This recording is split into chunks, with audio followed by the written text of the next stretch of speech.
Welcome to day 314 of our one-year Bible reading plan. Today we'll read John chapters 20 through 21. Before you begin, remember that it helps to establish a daily reading time. Begin with a short prayer, asking the Holy Spirit for wisdom and understanding.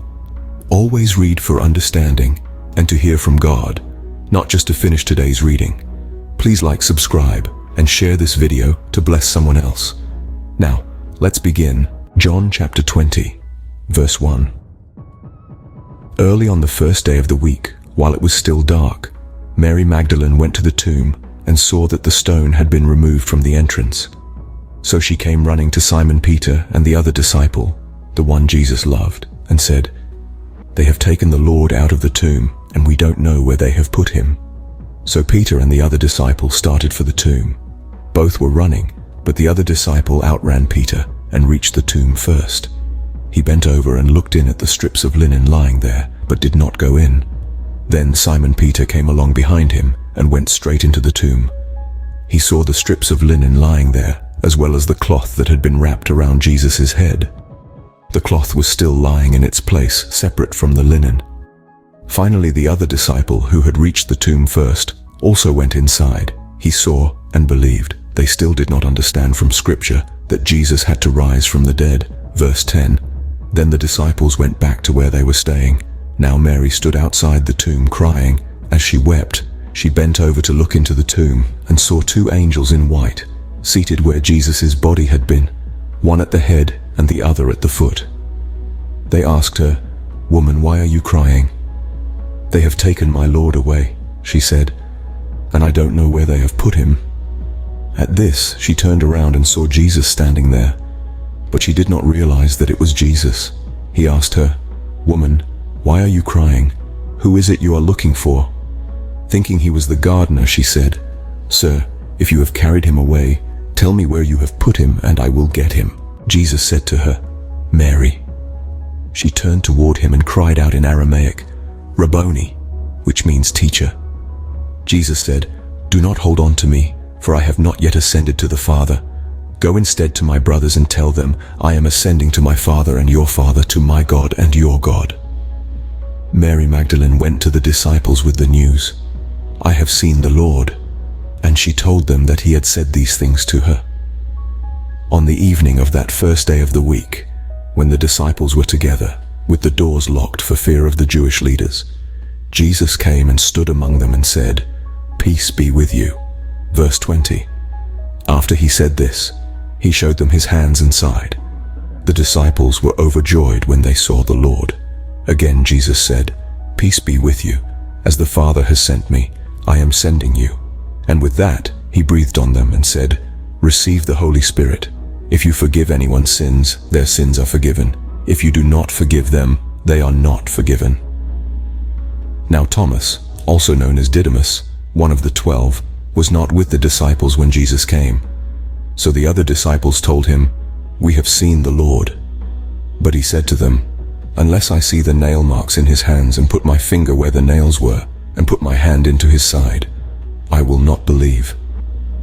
A week later his disciples were in the house again, and Thomas was with them.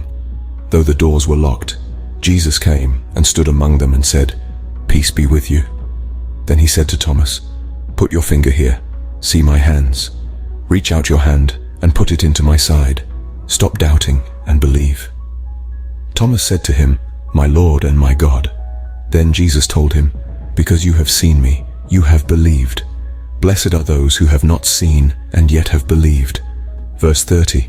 Jesus performed many other signs in the presence of his disciples, which are not recorded in this book.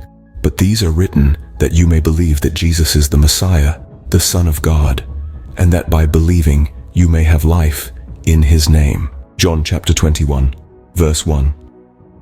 Afterward, Jesus appeared again to his disciples by the Sea of Galilee. It happened this way. Simon Peter, Thomas, also known as Didymus, Nathanael from Cana in Galilee, the sons of Zebedee, and two other disciples were together. "I'm going out to fish," Simon Peter told them, and they said, "We'll go with you." So they went out and got into the boat. But that night they caught nothing. Early in the morning, Jesus stood on the shore.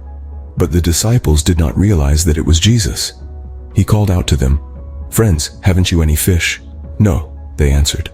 He said, "Throw your net on the right side of the boat and you will find some." When they did, they were unable to haul the net in because of the large number of fish. Then the disciple whom Jesus loved said to Peter, "It is the Lord." As soon as Simon Peter heard him say, "It is the Lord," he wrapped his outer garment around him, for he had taken it off, and jumped into the water. The other disciples followed in the boat, towing the net full of fish, for they were not far from shore, about 100 yards. When they landed, they saw a fire of burning coals there with fish on it, and some bread. Verse 10, Jesus said to them, "Bring some of the fish you have just caught." So Simon Peter climbed back into the boat and dragged the net ashore.